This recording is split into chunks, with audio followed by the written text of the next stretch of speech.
La idea es que nosotros vamos trabajando y vamos difundiendo y divulgando fundamentalmente tres conceptos. Uno es la ciudadanía empresaria, que tiene que ver que los empresarios, antes de ser empresarios, somos todos ciudadanos. O sea, la ciudadanía es un gran desafío para poder educarnos dentro del mundo de la ciudadanía. También cuando tenemos la ciudadanía, desarrollamos también juntamente lo que es los entramados. ¿Qué significa entramarse? Esta vinculación en forma simétrica.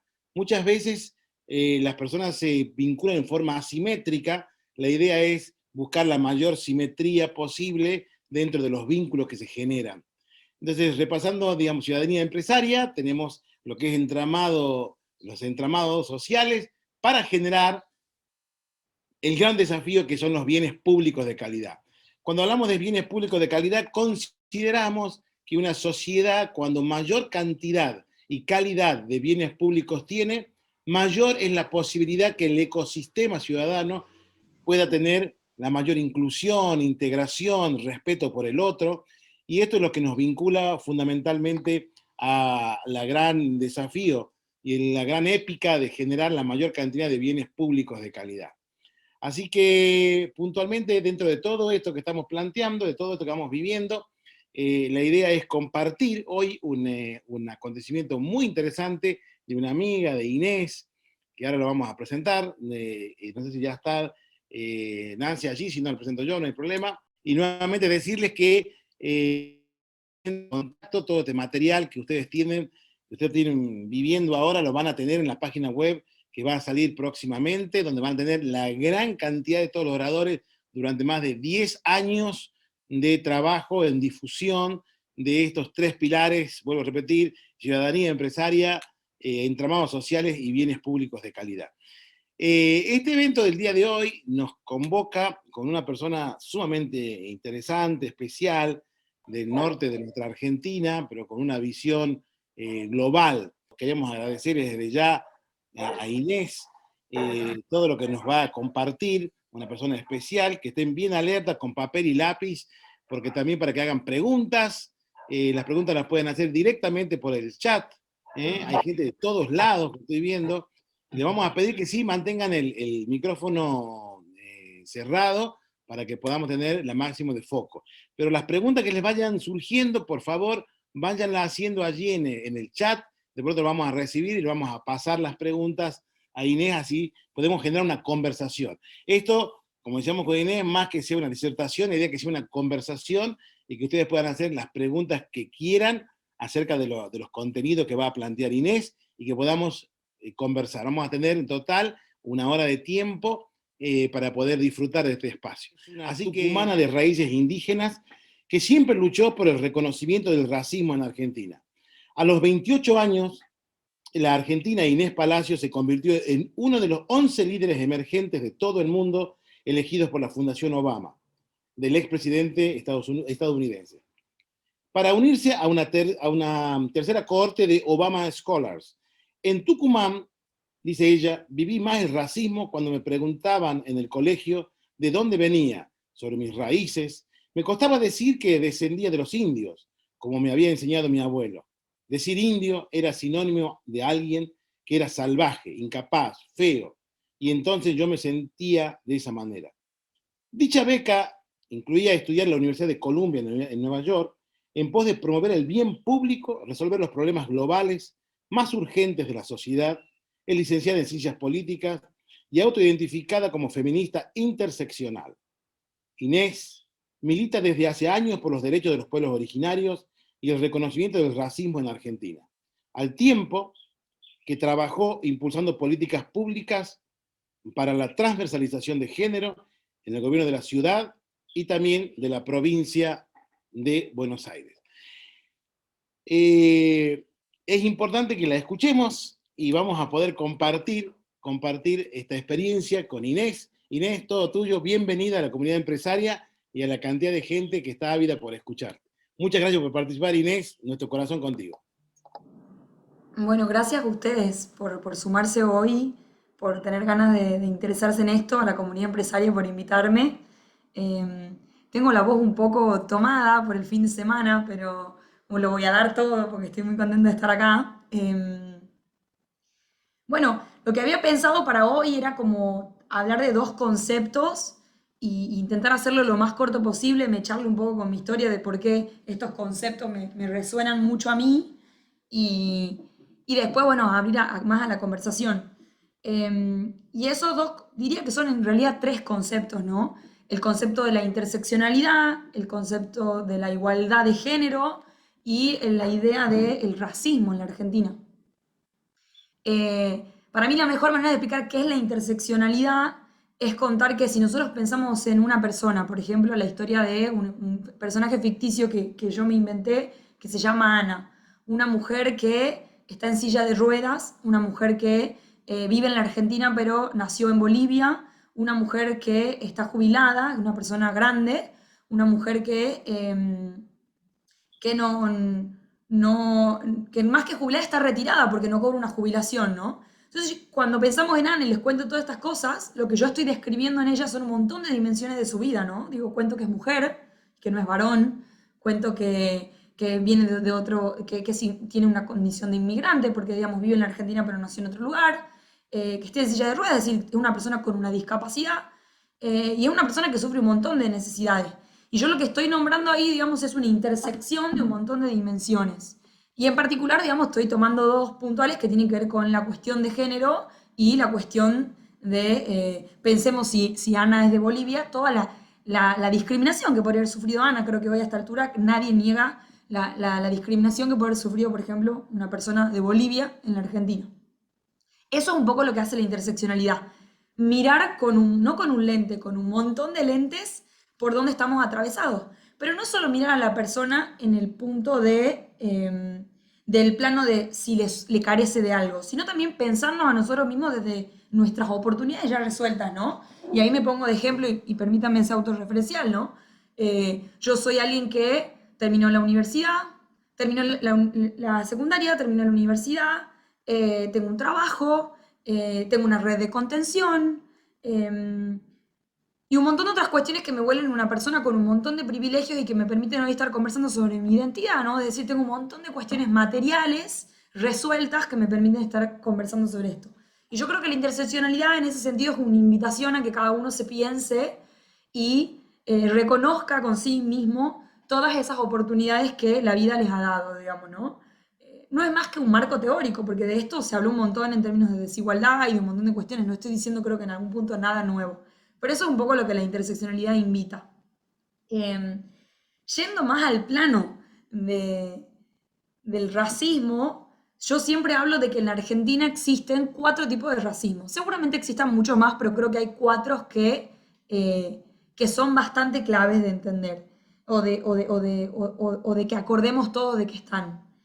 El primero tiene que ver con el racismo, con los microracismos, ¿no? Y acá un poco Irra lo decía cuando contaba mi bio, de que yo siempre cuento que una pulsión de mi vida desde chiquita y que recién lo entendí de grande fue eso de sentirme fea y creo que hoy entiendo que me sentía fea o me sentía el otro, en gran parte porque a pesar de que tenía una personalidad y que no tenía problema de hablar delante de muchas personas como ahora, no me sentía identificada y no me sentía no veía una protagonista, por ejemplo, en los dibujitos que yo miraba. No veía una protagonista que se pareciera a mí en las novelas de Cris Morena que yo miraba. No veía una política como la que yo quería ser que se pareciera a mí, digamos, ¿no?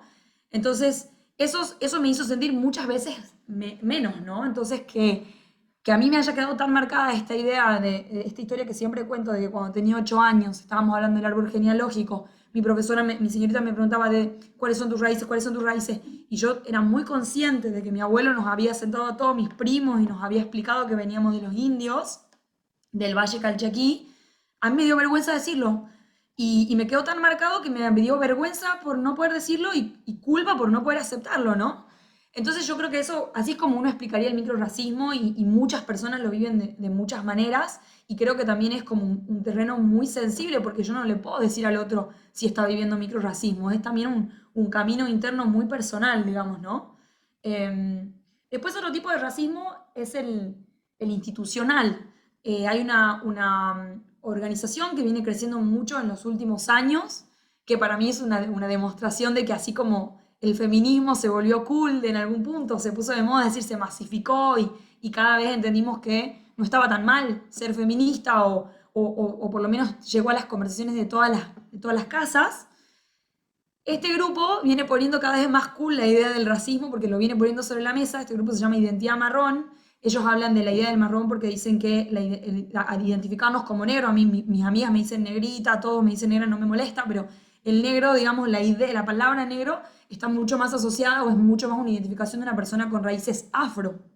Yo tengo raíces indígenas. Entonces, a partir de esa construcción, ellos empiezan a hablar de lo marrón como una nueva identidad. Y ellos hacen un laburo muy bueno, que en la Argentina nadie lo hizo todavía, de identificar, hacer un análisis cualitativo de identificar de qué colores son las pieles de las personas que se mueren en manos de la policía. Agarran las estadísticas del CELS, que viene analizando el gatillo fácil, y lo que encuentra es un patrón, que las personas que mueren en manos de la policía de manera injusta y que hay una causa y demás, son personas de mi color de piel. Bueno, eso es el racismo institucional, es decir, un sistema que castiga mucho más a las personas por un montón de cuestiones, pero entre otras, donde hay como si se quiere, como una correlación entre lo étnico y lo racial. Por otro lado, después están los microracismos. Los microracismos creo que son la explicación de por qué existe el racismo internalizado, el del sentirse menos, que es esta cosa de que nos digan, me están negreando, ¿no? Me están negreando es como estamos asociando un color de piel con una explotación, digamos, y lo decimos todos, creo que lo hemos escuchado un montón de veces, digamos, ¿no? Acá no hay como no hay que, yo creo que cuando hablamos de racismo también tenemos que hablar de que es una creencia que está dando vueltas en el aire, que no hay que como apuntar con el dedo a nadie, porque si no de esa manera no lo resolveríamos, o por lo menos mi manera de militarlo. Pero que el microracismo está, digamos, como el ejemplo del negreando, hay otros ejemplos más, el negro de mierda, por ejemplo, o el negro de alma. Todas esas expresiones hacen referencia a que asocian a alguien que tiene características que no nos gustan con un color de piel. Y por último, el racismo estructural, que para mí es el más doloroso de todos, que es que las estadísticas muestran que a mayor color de piel oscuro en la Argentina, menos ingresos y menos estudios alcanzados. Y que esto es algo que no lo hablamos en ninguna parte. No lo hablan ni las mejores instituciones de políticas públicas como CIPEC, como Fundar, digamos. Es una conversación que nos la debemos, que se la debe la academia, que se la debe la política, que nos la debemos todos como sociedad. Pero que sin embargo, cuando uno mira las pocas estadísticas que hay, encuentra esto, que es lo mismo que le pasan a los pueblos indígenas, porque lo que vemos con los pueblos indígenas es que cuando los poquitos datos del censo que hay sobre las comunidades originarias de la Argentina ven que muestran peores indicadores de desarrollo humano que el resto de la población. Otro dato interesante sobre los microracismos que me olvidé de mencionar, perdón, sobre el racismo internalizado, es el hecho de que a pesar de que las estadísticas muestran que al menos el 42% de los argentinos tenemos raíz indígena en nuestra sangre, pues estamos mestizados, solo el 3% de los argentinos nos animamos a reconocerla. Y esto está la mano de lo mismo, digamos, como hemos escindido tanto de esa conversación, o muchas familias nos las debemos tanto, digamos, yo por suerte tuve un abuelo que conversaba, pero después el resto de mi familia no lo hablaba, que si la podemos evitar la conversación, la evitamos, digamos. Entonces, cuando llega un censista y nos pregunta si tenemos raíces indígenas, como dice la pregunta, ¿usted tiene raíces indígenas o pertenece a una comunidad indígena? La respuesta para muchos, a pesar de que tengan raíces indígenas, es no. Y hay un desconocimiento, hay una sensación rara ahí detrás de eso. Y eso creo que también está asociado a la construcción del Estado-nación, de la nación de la Argentina, bueno, esto lo sabremos, digamos, un historiador lo sabe mucho más que yo, pero lo hemos visto concreto con Alberto hace unos meses diciendo que bajamos todo de los barcos. Eso es parte de una cultura o de esta construcción de la conciencia colectiva, de cómo nos conocemos, de creer que no hay muchos indígenas, y la realidad es que los hay, solo que en la Argentina es verdad que se dio un proceso de mestizaje muy grande y que además de ser indígenas somos descendientes de europeos y descendientes de otros continentes y demás. Pero eso no quiere decir que no tengamos raíces indígenas y que podamos asumir que todos bajamos de los barcos, ¿no? No quiero seguir hablando mucho más, ya voy 20 minutos. Creo que para cerrar y concluir un poco esto que lo veníamos hablando con Isra, es la invitación a saber que hay barreras invisibles que nos marcan de un lado y del otro, y que nos es fácil marcar quién es el otro y quién es uno. Muchas veces me he sentido esa otra por estos ejemplos que le daba, pero creo que la invitación es que si conversamos sobre estas cuestiones que son difíciles, las conversemos como un nosotros, como un todo, y no yo marrona, ustedes no marrones, digamos, ¿no? Creo que ese es siempre como el, el peligro que tiene de hablar de identidades muy potentemente, que es romper un nosotros. Entonces, como, bueno, invitarlos a dialogar con esto, desde las ideas, desde rompiendo los prejuicios y desde el respeto, para que seamos más un nosotros y menos el uno y el otro. Bien, Inés, mientras van haciendo las preguntas, que ya van a empezar las preguntas allí, en la primer convidada que nos haces, ¿nos podrías compartir tu experiencia con el tema de haber sido elegida por la Fundación Obama y en qué consistió y cómo creó valor en tu experiencia? Remil, remil. Fue muy loco para mí lo del Obama porque yo hacía mucho tiempo que decía que me quería volver a Tucumán a a iniciar un proyecto político o a iniciar un proyecto de transformación social como el que se me dio acá en Buenos Aires, porque yo nací en Tucumán, terminé la secundaria y me fui a vivir a Buenos Aires a estudiar y me quedé trabajando ahí. Y venía como con esta sed de, yo quiero ir a hacer esta transformación social que tuve las chances de hacer o de liderar en ciertos espacios como el gobierno de la Ciudad de Buenos Aires o de la provincia en Tucumán. Y dije, bueno, me tengo que preparar para eso. No había hecho una maestría y sabía que había becas disponibles para eso. Postulé a varias, entre esos a la del Obama Scholar. Nunca pensé que iba a quedar porque además el Obama lo que tiene es que es una beca a la que postula mucha gente porque es una beca paga que dura un año, digamos, tiene un montón de beneficios que hace que terminen postulando más de 3.000 personas de todo el mundo, de los cuales eligen 11 nada más. Por lo cual cuando yo me entero de que finalmente me habían elegido fue como, me olvidé de los otros programas, era sí o sí este, me sentí como una privilegiada. Y lo muy loco es que nos agarró la pandemia en el medio, o sea, lo que yo pensé que iba a ser en Nueva York terminó siendo desde Tucumán. Me ayudó a que me mudara de nuevo a Tucumán después de 10 años viviendo en Buenos Aires. Y el programa lo que tiene es un enfoque muy aplicado, un enfoque muy de, te damos las herramientas para que vos envisiones y tengas todo para ejecutar tu plan de transformación social, con un gran enfoque desde lo comunitario. Eso me llevó a fundar Chaca. Chaca es un proyecto que hoy tiene dos capítulos, Chaca Urbano y Chaca Rural. Chaca significa puente en quichua y hoy trabajamos principalmente con la inclusión laboral de mujeres. En el caso del lado rural, trabajamos en la comunidad de Amaicha y en parte del Valle Calchaquí. Hoy hemos mentoreado a la primera bodega indígena de Amaicha del Valle, de la primera de Latinoamérica, porque de hecho hay tres en el mundo. Está gestionada por la comunidad indígena de ahí, con herramientas de gestión, con herramientas de marketing, con herramientas de manejo de cuentas, con herramientas de logística para que puedan aumentar sus ventas. Y la idea es ampliar eso a los artesanos y a las artesanas del valle, un poco por este peligro que hay de que se extinga el conocimiento ancestral porque no se está transmitiendo intergeneracionalmente. Y después el otro proyecto es el de Chaco Urbano, donde ahí la idea es acompañar a mujeres que hoy subsisten a partir de los recursos del Estado con transferencias monetarias, es decir, con programas sociales o con donaciones de alimentos, para que vayan hacia un camino de crear su propia autonomía económica, ya sea con un trabajo formal o con un emprendimiento social. Y ahí arrancamos con un grupo que tiene una cocina comunitaria que se llama Río de Colores, en donde hicimos una colecta para que les construyamos un horno, construimos un horno en 6 días porque un montón de gente se solidarizó para construir el horno y hoy estamos trabajando con ellas para que tengan su primer negocio social, para que se dediquen a la venta de comidas y se independicen hoy de la donación de alimentos y las transferencias monetarias. Eso todo fue puramente fogoneado por la Obama, de acompañarme todos los días, de armar la teoría del cambio, el Gantt, en los recursos, la estructura, dónde conseguir la plata, cómo pensarlo, cómo comunicarlo. Nada, me demoré como 15 minutos respondiendo a la pregunta. No, no te preocupes, no, porque están diciendo que querían que te expandan lo máximo que pueda.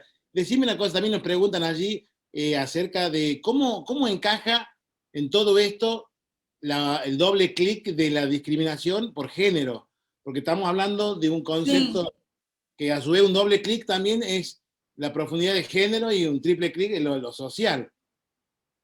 sí.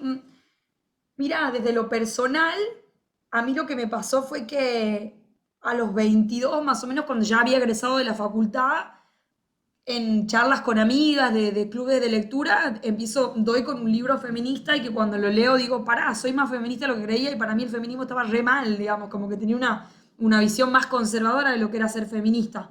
Y entendí que eso era como levantar una bandera porque había igualdad de género y en gran parte lo entendí porque noté que en lo que pasaba en mi casa era una fuerte desigualdad de género, digamos, ¿no? Hoy lo charlo cada vez con mi mamá, pero era esta cosa de que mi mamá no tenía autonomía económica.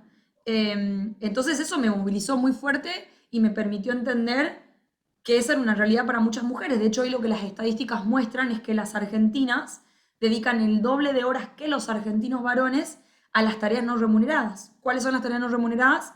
El cuidado de los hijos, la limpieza de la casa, la compra del súper, digamos, todas esas cosas que nadie las paga y que a veces contratamos un empleado o una empleada doméstica, que en general son empleadas domésticas, son tareas que las hacen mujeres de manera no remunerada, porque culturalmente entendimos que eso funcionaba de esa manera, no está mal, digamos, hay mujeres que eligen hacer eso, el punto que está mal es cuando eso se vuelve tan como importante, porque de hecho cuando uno mira las estadísticas de Latinoamérica, lo que se ve es que las argentinas trabajamos menos que las brasileras, que las uruguayas, que las paraguayas, es decir, trabajamos menos de manera remunerada, no cobramos un sueldo por lo que hacemos.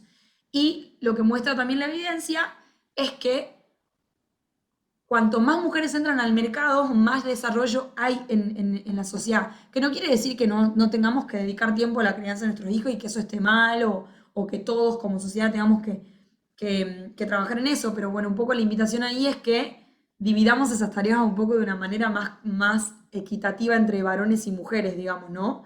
Y que de esa manera también paremos un poco con la desigualdad. Igualmente la desigualdad económica se la mira también en que las mujeres tienen más desempleo, o tienen una peor remuneración, o tienen una mayor informalidad, que también está asociado al tipo de tareas con las que se las asoció a las mujeres y que terminan a veces eligiendo. En general, por ejemplo, la tarea de docencia, de enfermería y todas las tareas esas que están asociadas al cuidado, que son un trabajo remunerado, son los peores pagos cuando uno los compara con los trabajos más masculinizados, que de casualidad son los mejores pagos. Eso les puedo mostrar un gráfico que lo muestra, pero a lo que voy con todo esto es que la desigualdad, y hago mucho hincapié en la desigualdad de género económica, porque creo que es de la que menos se habla en la Argentina. En la Argentina hablamos mucho sobre la desigualdad de la autonomía física, esto de que a las mujeres nos matan por ser mujeres, los famosos femicidios, de eso probablemente todos estemos conscientes de que hay violencia de género, o se habla mucho de la salud sexual y reproductiva y el embarazo adolescente, no intencional y demás, pero poco se habla de esta desigualdad económica, digamos, ¿no? Por eso siempre como que lo pongo en el centro. No sé si respondí un poco a la pregunta de por dónde pasa o dónde está la desigualdad que por ahí no se ve. Bien, ahí empiezan algunas preguntas. Aquí hay una muy interesante que plantea lo siguiente. Desde Altagracia, te pregunta Nico Ábalos, que es un integrante del mundo turístico de allí, dice, mi pregunta es, ¿dónde o cómo puedo conocer acerca de mis raíces, de mis orígenes indígenas? ¿Hay instituciones que acompañan en esta búsqueda? Em, Qué linda pregunta. Puede ser que hasta ahora lo que más se me ocurre en la cabeza como institución es la red de profesionales indígenas. Ahí puede ser seguramente un lugar para conversar sobre esto. Yo en lo personal fue una conversación más con mi familia, primero con los que más estaban dispuestos a conversarla y después con los que menos. Digamos, creo que hay un tema, no sé, doy un ejemplo. Mi hermano no se reconocía indígena, pero mi hermana sí, y con mi hermana pude tener primeras conversaciones donde me sentí mucho más cómoda, y ahora que estamos súper empoderadas, lo conversamos más con mi hermano, y mi hermano se quiere tatuar, y digamos, como que entendió un poco más el asunto, por lo cual diría, mi consejo es que lo charles con quienes estén dispuestos a charlarlo. Si querés como echar luz sobre la cuestión más genética, no tanto la identitaria, acá no hay, yo de hecho nunca me lo hice, pero en otros países del mundo hay acceso a un test de saliva que ayuda a ver cuántas raíces indígenas tenés, digamos, como en términos más genéticos y no tanto identitarios, digamos. Pero después creo que hay más conversaciones que a veces están más cerca de la mano de uno, como, no sé, a mi papá, por ejemplo, le encantaba comer mote. El mote es una comida súper indígena, pasa que nunca le pusimos la etiqueta de indígena. Pero bueno, así como eso hay un montón de cosas que están ahí dando vueltas en nuestras familias y demás que tienen que ver con lo ancestral. Bien, excelente. Hay otra pregunta aquí de Marisa Arias. Dice, ¿crees que existe la discriminación por falta de educación formal? Yo creo que en términos de este marco de la interseccionalidad, seguramente que sí. Em, Seguramente que sí. Claramente esto lo sabrán ustedes más que yo, pero en un país donde somos el país de Latinoamérica que menos crece, digamos, batimos todos los récords de falta de empleo, terminan ganando más fácilmente los que tienen todas las estrellitas ya dadas y los que no, no tienen trabajo, porque digamos hay una disociación entre la demanda laboral y la oferta, por lo cual me imagino que quien no tenga una educación formal probablemente sea mucho más discriminado que otros a la hora de conseguir un empleo o a la hora de una conversación y demás. Y de hecho hay evidencia muy buena de una empresa que no me voy a acordar de su nombre, que arrancó haciéndole los CVs a personas que vivían en villas y haciendo estudios mostrando cómo si tapaban la dirección de las personas que vivían en la villa, esas personas conseguían más rápido trabajo. Por lo cual a que voy con esto, digamos, a la hora del acceso laboral hay un montón de discriminaciones, entre esas como la falta de educación formal y otras más. Bien. No sé si está, hay una sorpresa, vamos a hacer así, a ver si podemos hacerlo. Hay una persona que en el auditorio, creo, ahí me van a ayudar la gente del equipo, creo que está Jorge Gronda, que lo vi, creo que está Jorge por allí, ¿puede ser, Dani? Jorge, ¿estás por ahí? Sí Sí, está. querido, acá estoy, Bien. Isra. Le voy a preguntar quién es Jorge Gronda, no sé si se conocían, con Inés creo que no, pero es un lujo que nos da la comunidad empresaria de poder estar interconectado con gente muy interesante.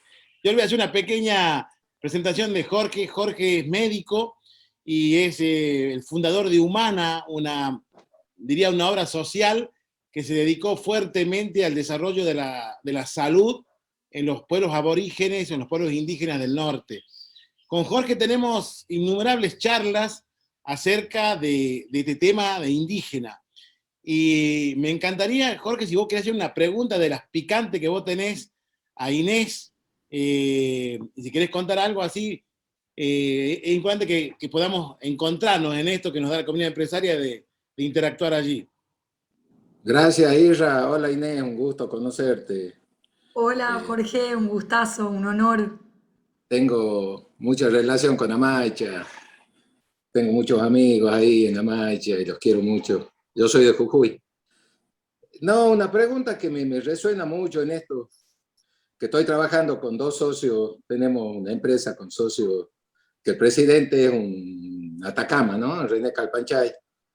Y yo ahí, después de 30 años de, de, de sentir el tema de la propiedad comunitaria y de la comunidad, yo me pregunto cómo, no sé si es como una trampa que le hace el poder, ¿no? Sí, Porque les promueve la propiedad comunitaria y la constitución del país en donde vivimos promueve la propiedad privada, ¿no?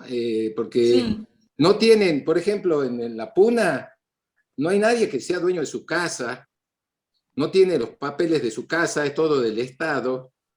Y la verdad que es un tema que a mí me hace mucho ruido porque, sí, porque creo que hay una contradicción muy grande, ¿no? De cómo integrarlos, ¿no? Cómo integrar a las comunidades indígenas en otro juego. Le dicen, jueguen este sí, juego, no es nuestro, ¿no? No jueguen el juego re, de la re. Constitución. No sé cómo sentís eso, cómo se integra esa paradoja, ¿no? Re, me parece re interesante lo que decís. La verdad que mi primera respuesta es no sé. Lo que sí sé hasta acá por ahí es que es de las deudas más grandes y de las deudas más compartidas. Digamos, todos los pueblos indígenas y todas las comunidades indígenas tienen en su mayoría no resuelta su cuestión de reconocimiento de tierras y la deuda estatal con eso es demasiado explícita, digamos, ¿no? Mm, no, en el momento en que reformamos la Constitución, ponemos el reconocimiento de las tierras como un derecho. En el 2006 sacamos la ley y estamos a 2021 y esa ley no se cumplió ni en un 31% porque no se hizo ni lo que la ley decía, que encima, la ley lo único que decía, la ley 26.000 no me acuerdo el número exacto, pero lo que decía es, el Estado tiene el deber de censar todas las comunidades, a hacer con un agrimensor todo el reconocimiento de sus tierras y luego a partir de eso generar algún mecanismo legal para que se les reconozcan las tierras. Esa parte del mecanismo legal no está anotada ni en una ley ni nada. Y es donde más digo, no sé cómo se resuelve porque claramente entran en discusión ahí lo constitucional, digamos, como más general con con lo de las tierras. Y creo que lo que terminó hoy ganando son los casos judicializados, que eso por lejos no va a llegar a ser una solución para todas las comunidades. Me parece súper interesante el tema y creo que lo estoy aprendiendo todavía y fue muy loco porque en la Obama tiene un convenio con la Universidad de Columbia, de hecho la Universidad de Columbia la aloja a la Obama. Y la Universidad de Columbia tiene una cosa que se llama Columbia World Project, que son proyectos mundiales de Columbia, y este año el tema era justicia, y nos pidieron a los Obama Scholar que elijamos un tema y que sea basado en pueblos indígenas. Y mis compañeros me pidieron que yo llevara un tema de reconocimiento de tierras como acceso a la justicia. Así que estoy aprendiéndolo, no sé cómo se resuelve, sí sé que va muy lento y que son ese tipo de temas que no hay un consenso ni dentro, ni de los demandantes principales, ni desde el lado más de la agenda política, digamos, ¿no? No sé si contesté un poco la pregunta. No, sí, digamos, a veces hablamos con ella porque yo lo que veo es que le ponen la mano encima, ¿no? Le dicen, tienen las tierras comunitarias, pero no pueden sacar un crédito, no pueden integrarse a la economía, juegan otro juego, ¿no? Sí, Es decir, claro, ahí entiendo lo que decía, sí. Bueno, ahí yo no estoy tan en tema de cómo eso funciona. Sí sé que si no hay una fortaleza como institucional, después se generan como muchos, o lo sentí con Amaicha, digamos, se generan muchas fricciones, digamos, mucha desconfianza hacia el cacicazgo de cómo gestionan esas tierras. Es como que hay un tema muy fuerte de de cuán confiable es esa institución a la hora de gestionar sus propias tierras entre ellos.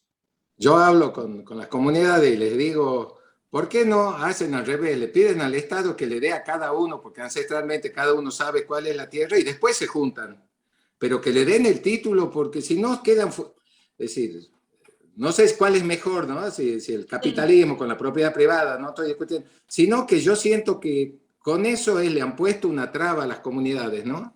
Pero creo que, no sé si es a propósito que lo hace el poder para que tenerlos ahí, pero nada, es tema, nada, son las cosas que por ahí hablamos con ella que nosotros tampoco Sí, sabemos, son cosas que, claro, yo tengo mi casa, me mi parecen re auto. interesantes esas tragedias que uno cree que hay una sola verdad revelada, que es que haya, que haya acceso a tierras comunitarias cuando en realidad están todas estas desventajas. Me parece Sí, muy Sí, muy muy interesante, loco la loco verdad que porque no lo había pensado nunca así. cuando conversamos de este tema y va alineado a las preguntas, bueno, Rigoberta Menchú, que fue premio Nobel en su momento, hay una frase muy buena que me gustaría que le podamos ahondar y que sale con esto, que ella Sí, decía algo muy interesante, dice, no quiero que me den una mano, quiero que me saquen la cantidad de manos que tienen encima mío. Y yo creo que tal vez esto que está moviéndose desde este espacio que plantea Jorge, planteas vos, la pregunta sería, ¿cómo darle una mano a la ancestralidad, pero no desde lo asistencial? ¿Cuál crees sí. tú que es una forma, y también alineado con lo que pregunta aquí Dalila Sueldo, qué iniciativa sugerís para rescatar la ancestralidad, pero no desde un espacio asistencial? Sí. Mira, la verdad que no sé cómo se resuelve eso así con una respuesta corta, pero sí se me ocurre contarles un poco mi camino con Chaca Namaicha, que ha sido principalmente un camino de confianza y de conocimiento. Hoy no me siento ni egresada del tema, siento que me queda muchísimo por conocer, pero que lo que más me llevó tiempo fue la confianza por lo menos con el grupo, no sé, pienso, el de la bodega comunitaria con el que trabajé. Eh, con el caso de las artesanas me pasa mucho que mucha gente hoy trabaja con muy buena voluntad para que los productos artesanales estén, por ejemplo, se exporten, que a mí me parece genial, digamos, y creo que ahí tenemos mucho potencial. De hecho, en Australia hay un mercado bastante grande que viene creciendo. Ahora, quienes trabajan para que no haya intermediarios en esa exportación, la verdad que no los conozco mucho, digamos. De hecho, creo que me ponen una encrucijada a mí porque muchas veces me dicen, bueno, decime a quién le compro y yo lo revendo. Y la verdad que decir, no, está mal revender, no le compres, y es bastante corto, me quedo bastante corta.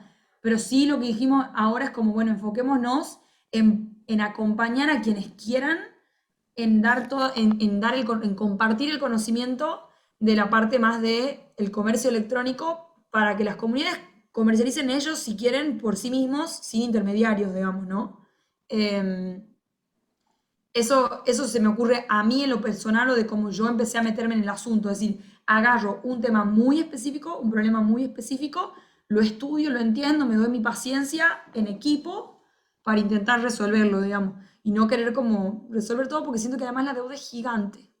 Bueno, ahí Jorge sabrá más que yo, como que ya me puse un poco, me intimidé, pero no, me da la sensación eso, que creo que es arrancar por temas específicos. Creo que también eso me lleva a sentirme más cómodo hablar de racismo porque es lo que me tocó a mí en lo personal, digamos, ¿no? Y no tanto con lo indígena en sí, siento que ahí me queda todavía muchísimo por aprender, pensando en las personas que hoy son parte de una comunidad indígena registrada como tal, digamos, y que por ahí conservan mucho más los hábitos ancestrales que yo con raíces indígenas, digamos. Dime, Inés, Yo, ella, sí, no, yo quería hacer un aporte. Yo después de 30 años y una profunda depresión, ¿no? De no encontrar el camino y de, me parece que ahí hay una falla en el diseño, sobre todo de lo que ellos denominan los técnicos, ¿no? Los técnicos van con su visión y dicen, bueno, no queremos que toquen la cultura o que no se adapten al mercado. No, tienen que venir, por ejemplo, el tema de la vicuña.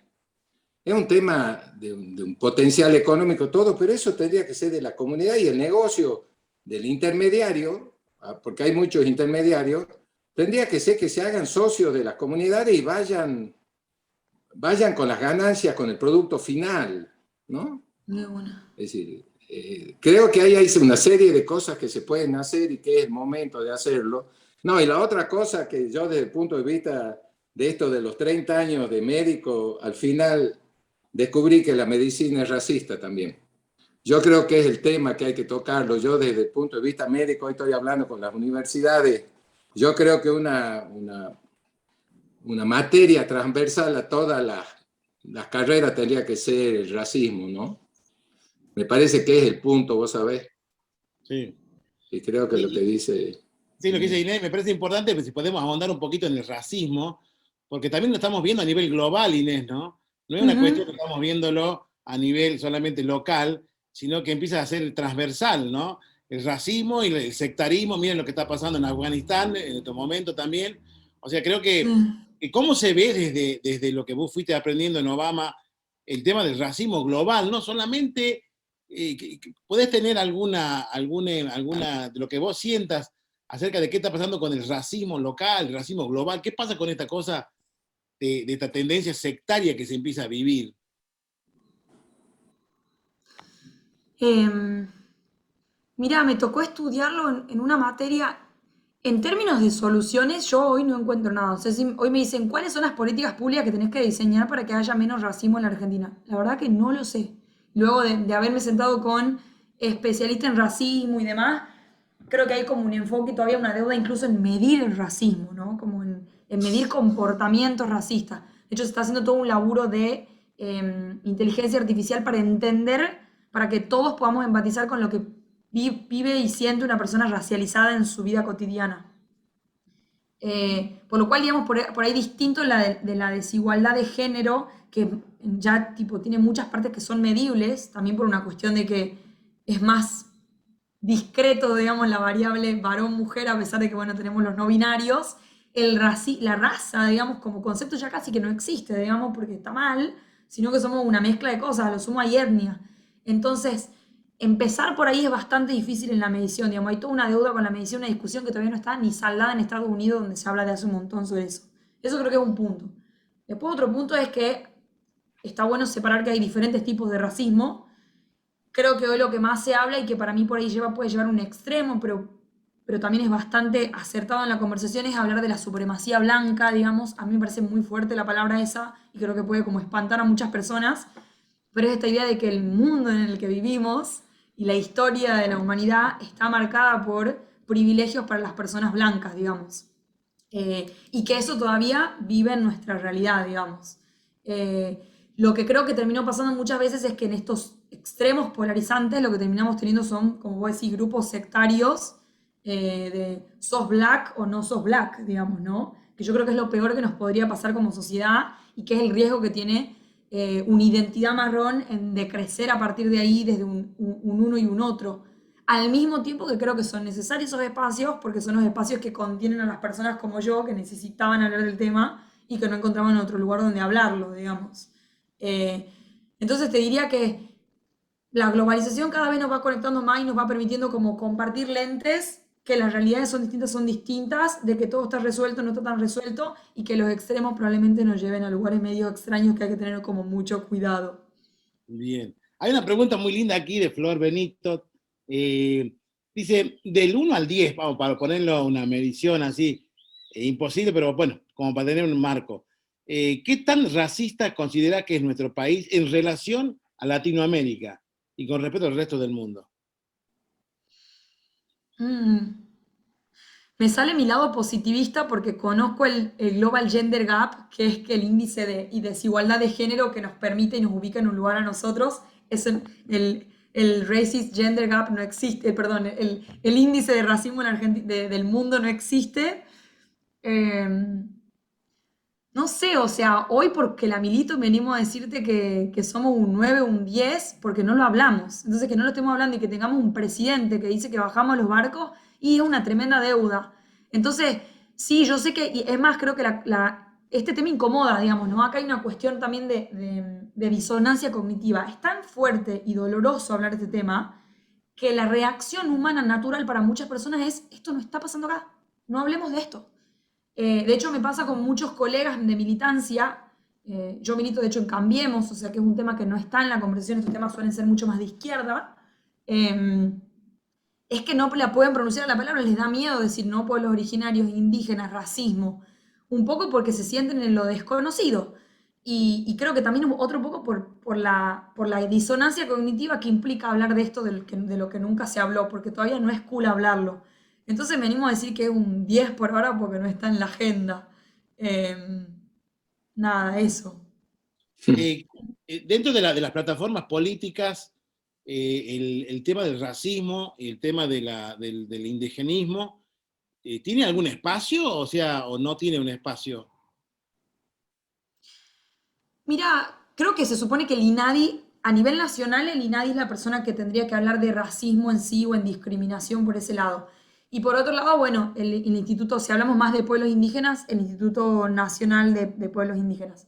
El INADI, lo que yo vengo monitoreando hasta ahora es, hay una buena intención, mi sensación es que todavía le falta bastante capacidad de acción, le falta presupuesto, pero también le falta mucha, a mi modo de ver,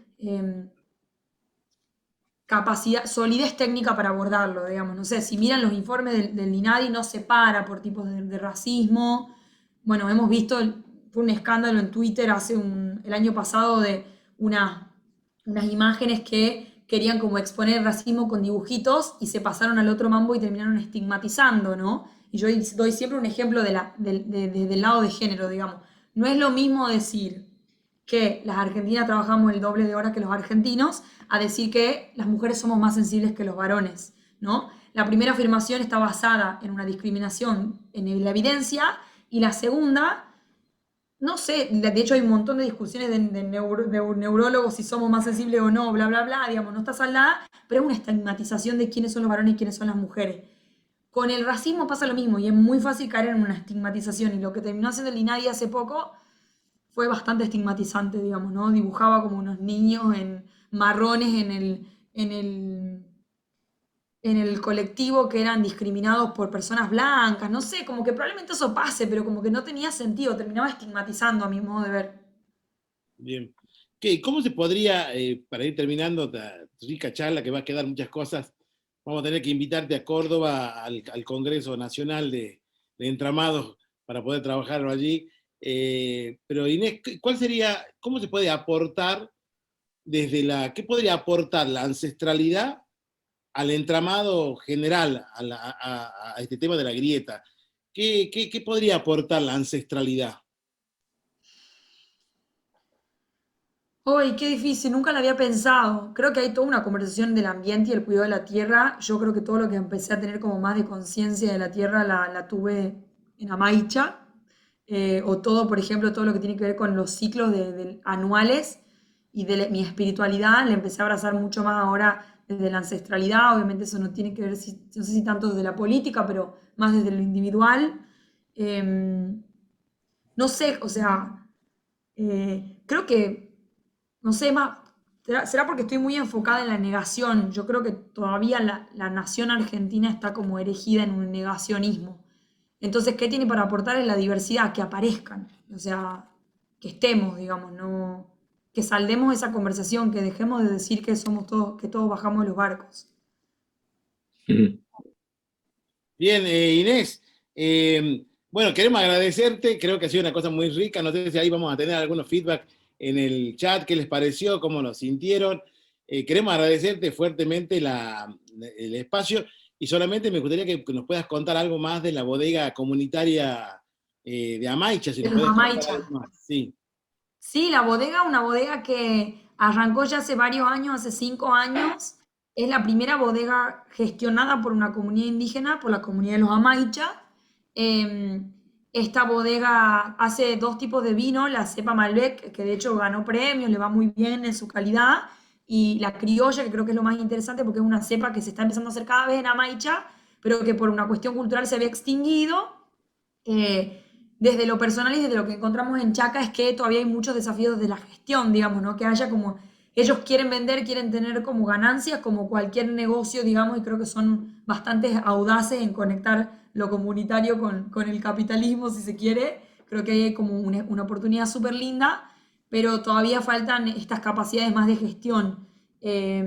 Así que nosotros estamos dando una mano en eso, en donde se puede, y también estamos aprendiendo con ellos un montón de cosas que no sabíamos y demás, pero ahí, si quieren pasar, les dejo el link. Hemos armado un pequeño documental de 7 minutos donde cuenta toda la historia de la bodega, y también hemos acompañado armando su Instagram para que empiecen a vender por ese medio, y Facebook y demás. Y ahí hemos encontrado una conexión muy linda, digamos, muy chaca, muy de puente entre todas estas habilidades tan propias del mundo empresarial, que ustedes la conocerán incluso mejor que yo, y la comunidad, que cada vez la están incorporando más y que apuntalan mucho, básicamente que lleguen estos productos de la comunidad al resto del país.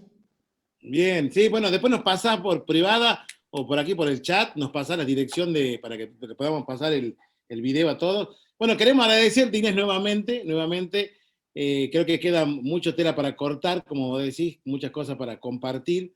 No hemos tocado el tema de la religiosidad tradicional con el tema de los indígenas, pero creo que eso queda para otro espacio, por los tiempos y por lo que estamos planteando. A todos los que han participado, que los veo que están a full en el chat, también agradecerles. Y bueno, vamos a comprometerla a Inés que podamos tenerla en Córdoba en forma presencial para que podamos compartir aquí en Córdoba. Hay una comunidad indígena muy fuerte, muy importante, muy interesante, también hecha digamos, formada por la gente nativa, pero también por muchos que han venido a vivir de diferentes comunidades indígenas de todo el país. Así que un fuerte abrazo, Inés, gracias por tu generosidad como siempre. Y bueno, que tú te despidas, te damos ahí la palabra para que tú te despidas con lo que quieras decir. Muchas gracias. Me quedé mucho pensando en una pregunta donde me preguntaban si yo era racista, y lo que Sí, yo tomo de esa pregunta es que probablemente lo sea. No lo sé, digamos, creo que uno nunca se egresa de los temas. Estoy aprendiendo, y conversar con ustedes también me deja muchos aprendizajes, me lleva más preguntas que respuestas. Gracias por el espacio. Cuenten conmigo para más información que crean. Gracias por la escucha, es súper lindo y motivante ver conectadas a tantas personas. Les mando un abrazo, y nada, no sé qué más decirles, cuenten conmigo. bien, Un bien. gusto. Abrazo, Inés querida. Esperamos verte pronto y a todos los que están participando. Muchas gracias nuevamente por este desafío de llevar la diversidad a la mayor parte del mundo posible. Creemos puntualmente desde Comunidad Empresaria que la diversidad nos acerca, y como decíamos en el título, las divisiones restan, las sumatorias multiplican. Así que gracias, Inés, un abrazo y seguimos en contacto como miembro ya de nuestro aporte a la comunidad empresaria y a toda la gente que te escucha. Y a todos, gracias, nos vemos en la próxima, que tenemos cosas muy lindas también.